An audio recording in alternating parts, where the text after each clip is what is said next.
नमस्ते। CS schooling YouTube channel पे आपका स्वागत है। इस वीडियो में हम क्लास 10th ज्योग्राफी के पहले चैप्टर, जिसमें भारत के प्राकृतिक संसाधन के बारे में दिया गया है, उसी में से भूमि संसाधन से बनने वाले सभी महत्वपूर्ण MCQ क्वेश्चन को डिटेल में डिस्कस करेंगे। तो चलिए शुरू करते हैं। पहला प्रश्न है, भारत में निम्न में से किसका सर्वाधिक विस्तार है? पहाड़, पठार, मैदान, नदी। चूँकि हम जानते हैं कि भारत एक कृषि प्रधान देश है और कृषि करने के लिए हमें मैदान की ज़रूरत पड़ती है, तो इसका सही आंसर होगा हमारा मैदान। अगला प्रश्न, निम्न में से कौन मृदा निर्माण के कारक हैं? उच्चावच, जिसे हम रिलीफ कहते हैं, चट्टान, समय, इनमें से सभी। तो ये तीनों जो हैं, तीनों हमारे मृदा निर्माण के कारक हैं। और इसके अलावा आपका वनस्पति हो गया, आपका जलवायु हो गया और खनिज लवण, ये भी मृदा निर्माण के अन्य कारक हैं। अगला प्रश्न, भारत में प्रमुखतः कितने प्रकार की मिट्टी पाई जाती है? 6, 5, 7, 4। ऐसे तो ICAR, Indian council of agriculture research जो है, उन्होंने भारत की मिट्टी को 8 प्रकार में बांटा है। लेकिन हमारी NCERT और हमारे जो बोर्ड की बुक हैं, उनमें सिर्फ 6 मिट्टियों के बारे में डिस्कस किया गया है। तो इसका सही आंसर होगा हमारा 6। अगला प्रश्न, जलोढ़ मिट्टी में कमी होती है। अब देखिए, मिट्टी जलोढ़ हो या काली हो या लाल हो, भारत की इन तीनों मिट्टी में नाइट्रोजन की कमी पाई जाती है। तो अगर दिए गए ऑप्शन को हम देखें, फास्फोरस, पोटासियम, कैल्शियम, तो नाइट्रोजन इसका सही आंसर होगा। अगला प्रश्न, उत्तर बिहार का दियरा भूमि किस फसल की खेती के लिए विश्व प्रसिद्ध है? गन्ना, कपास, मक्का, दलहन। तो इसका सही आंसर हमारा मक्का होगा। गन्ना और कपास तो काली मिट्टी के लिए, काली मिट्टी में ये फसल होती है, और दलहन आपका लाल मिट्टी में, या अगर सही तरीके से किया जाए तो मरुस्थलीय मिट्टी में भी दलहन को हम उपजा सकते हैं।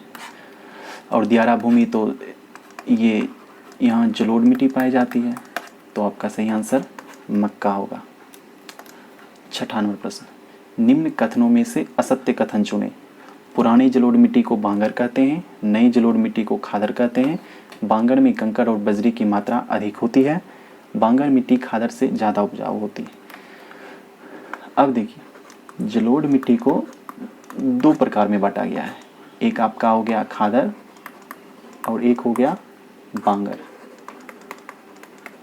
अब मान लीजिए कि हमारा रिवर वैली है, जिसमें से नदी बह रही है।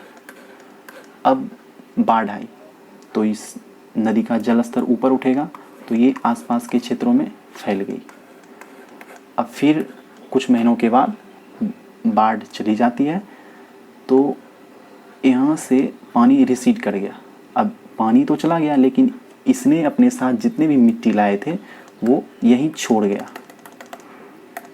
तो इस नदी के पास वाली ज़मीन पे जो छोटे छोटे कण हमारे होंगे मिट्टी के, ये हमारा खादर कहलाता है, जो कि नया जलोढ़ मिट्टी होता है।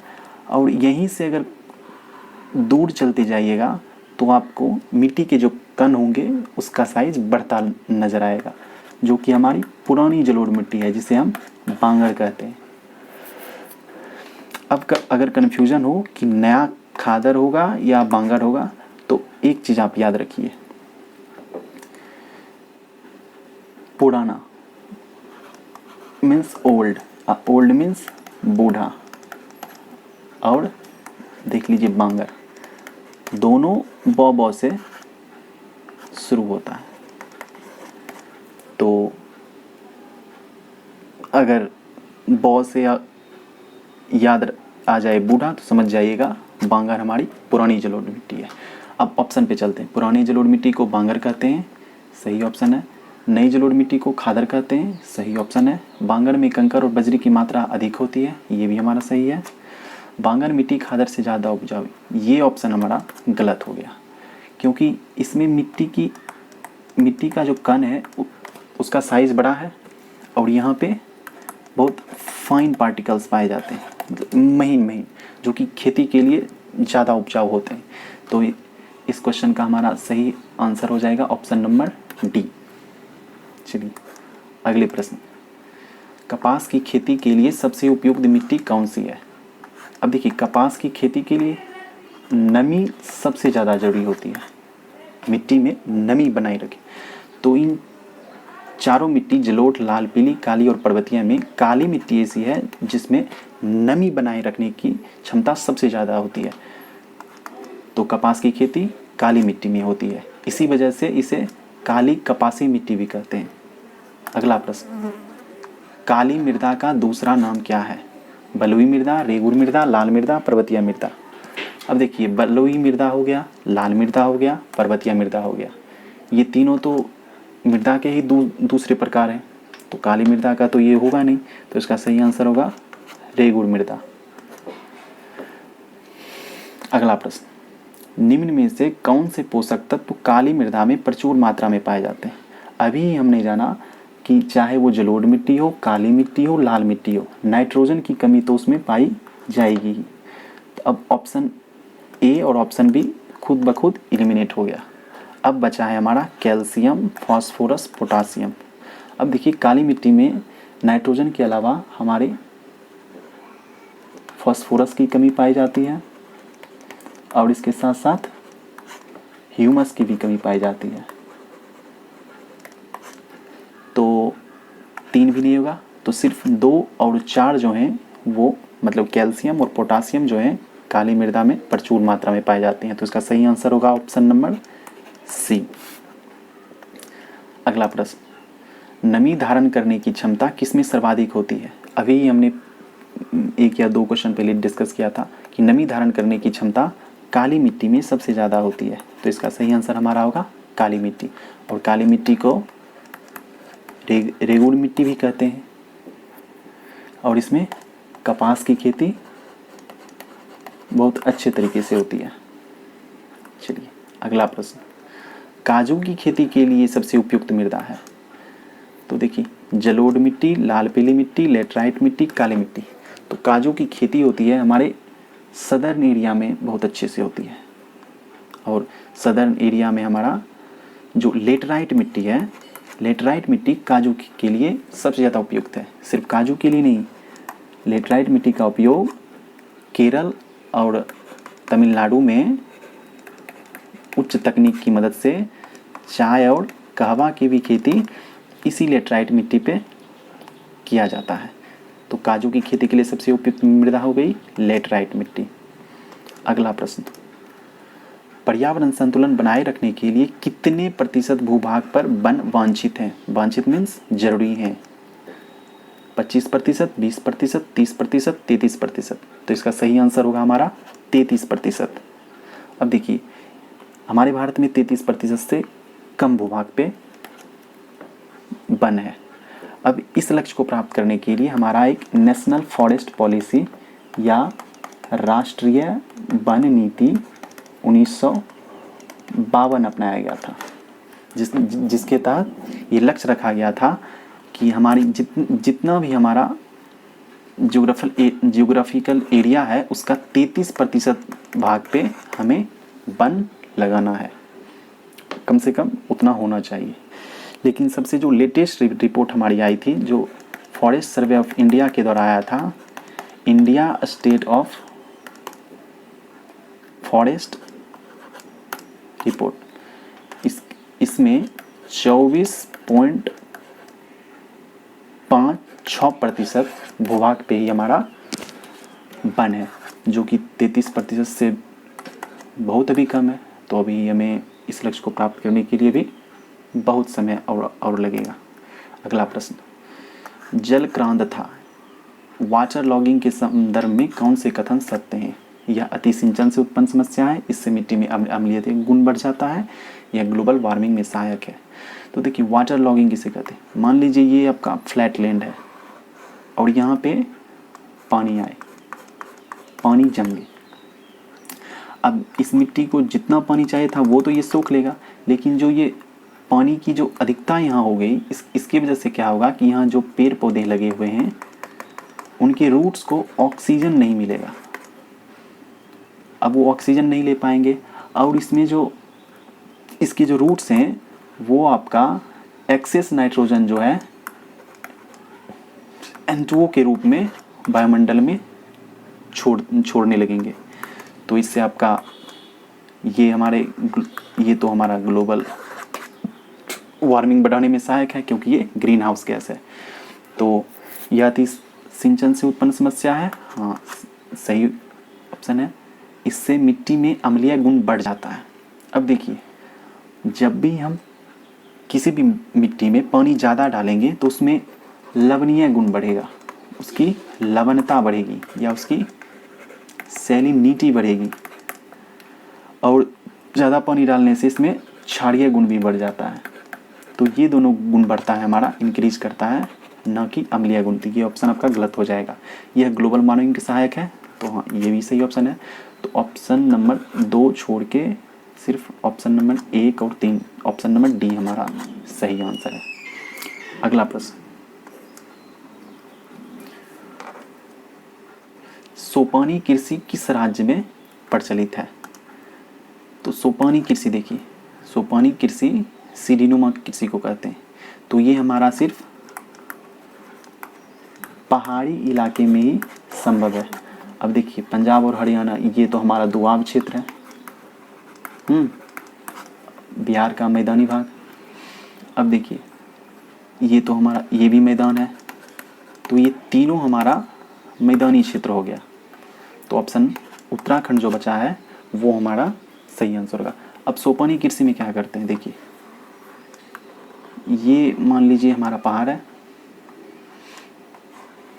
जिसके ढाल पे हमें खेती करना है। तो इसमें क्या करते हैं, फ्लैट लैंड बनाने के लिए सीढ़ी नुमा इसको कट कर देते हैं ताकि फ्लैट लैंड हमें मिल जाए। अब देखिए, ये जो हमारा फ्लैट लैंड मिला है, इन पहाड़ों की स्लोप को काट के यहाँ पे फसल लगाया जाता है, और इसी प्रकार की खेती को हमें सोपानी कृषि या सीढ़ीनुमा कृषि कहते हैं। तो इसका सही आंसर हमारा उत्तराखंड हो जाएगा। अगला प्रश्न, मेढक के प्रजनन को नष्ट करने वाला रसायन कौन है? बेंजीन, यूरिया, एंड्रीन या फास्फोरस? तो इसका सही आंसर होगा हमारा एंड्रीन, जो कि मेढक के प्रजनन को नष्ट कर देता है। अगला प्रश्न, पंजाब में भूमि निम्नीकरण का मुख्य कारण है? वन उन्मूलन, गहन खेती, अति पशुचारण, अधिक सिंचाई। ये चारों के चारों हमारे भूमि निम्नीकरण के कारण हैं। लेकिन पंजाब में अधिक सिंचाई की वजह से भूमि का डिग्रेडेशन हुआ है या निम्नीकरण हुआ है। तो इसका सही आंसर होगा ऑप्शन नंबर डी, कि अधिक सिंचाई की वजह से पंजाब में भूमि का निम्नीकरण हुआ है। अगला प्रश्न, काली मिट्टी का विस्तार किस राज्य में है? पंजाब में जलोढ़ मिट्टी, बिहार इसमें भी जलोढ़ मिट्टी, असम इसमें आपका पर्वतीय मृदा और ये सब। लेकिन काली मिट्टी का विस्तार सबसे ज़्यादा महाराष्ट्र में पाया जाता है, जो कि हमारा डेक्कन प्लेट्यू के अंदर आता है। ठीक है, तो इसका सही आंसर होगा हमारा महाराष्ट्र। अगला प्रश्न, पवन अपरदन को रोकने के लिए कौन सी कृषि सबसे उचित है? समोच्च कृषि, अंतर फसल कृषि, पट्टिका कृषि, मिश्रित कृषि? तो इसका सही आंसर होगा हमारा पट्टिका कृषि।